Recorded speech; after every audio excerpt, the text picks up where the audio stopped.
Alors, donc, nous avons donc fini avec le petit 2. Et petit 2, on devait calculer les limites et interpréter s'il y a une asymptote. Donc, petit 3, donc dans chacun des cas suivants, déterminer la limite de f en plus infini. Donc, ici, en question numéro A, donc f de x égale à 2x carré plus x moins 1. Donc, 3. Donc, calculons. Donc, A,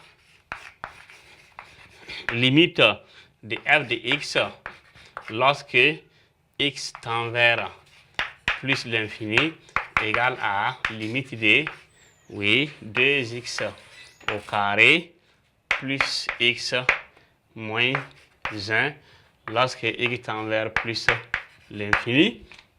Donc ici, ça va donner plus infini, donc limite de f de x quand x tend vers plus l'infini est égal à plus l'infini, car on fait quoi? On prend le monôme de plus haut degré qui fait 2x au carré. Donc plus infini au carré, c'est toujours plus infini. Donc voici le résultat. Maintenant, car on a quoi? Limite de 2x au carré lorsque x tend vers plus l'infini est égal à plus l'infini. Donc, on prend seulement le monôme de plus haut degré, simplement. En petit b, f de x égale à x moins 2 sur x au carré plus 3. Donc, c'est une fonction rationnelle. Donc, petit b, limite de f de x lorsque x tend toujours vers plus l'infini est égal à limite de x moins 2 sur x au carré plus 3 lorsque x tend vers plus l'infini. Donc ici, si on essaie encore donc, de prendre les monômes de plus haut degré, on aura limite de x sur x au carré, donc qui fait limite de 1 sur x réel sur infini égale à 0. Donc on obtient quoi? On obtient 0. Donc limite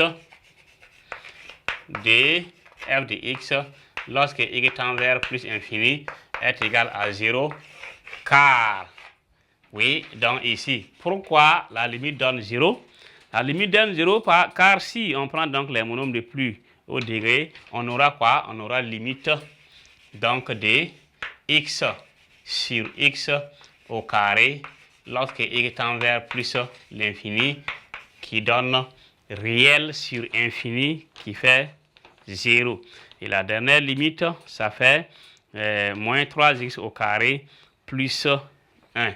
Donc, petit c, limite de f de x lorsque x tend vers plus l'infini est égal à limite de moins 3x au carré plus 1 lorsque x tend vers plus l'infini qui est égal à moins l'infini. Dans limite de f de x lorsque x tend vers plus infini est égal à moins l'infini. Donc, car quoi? Car limite du monôme le plus haut degré. Donc, c'est limite de moins 3x au carré quand x tend vers plus l'infini. Ça va donner moins l'infini. Donc, ça fait que ici, on regarde seulement le monôme de plus haut degré. Donc, c'était la fin de l'exercice numéro 1 qui donc comportait 3 questions. Dans chaque question, on devait calculer les limites.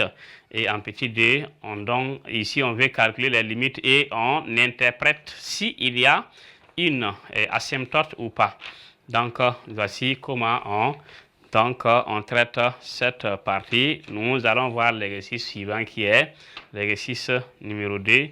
Donc, l'exercice 2, soit G, la fonction définie par G de x égale à 7x plus 3 sur x moins 2, et CG, sa courbe représentative dans les plans munis d'un repère orthonormé, orthogonal OIJ. Donc ici, en petit est 1. On dit déterminer l'ensemble des définitions de la fonction g. 2. Justifier que pour tout x éléments de R privé de 2, g de x égale à 7 plus 17 sur x moins 2. 3. Calculer la limite de g quand x tend vers moins l'infini. 4. Calculer la limite de g quand x tend vers 2 moins, puis en déduire la nature de l'asymptote. Donc, on a 5. Calculer la limite de g quand x tend vers plus infini, puis en déduire la nature de l'asymptote.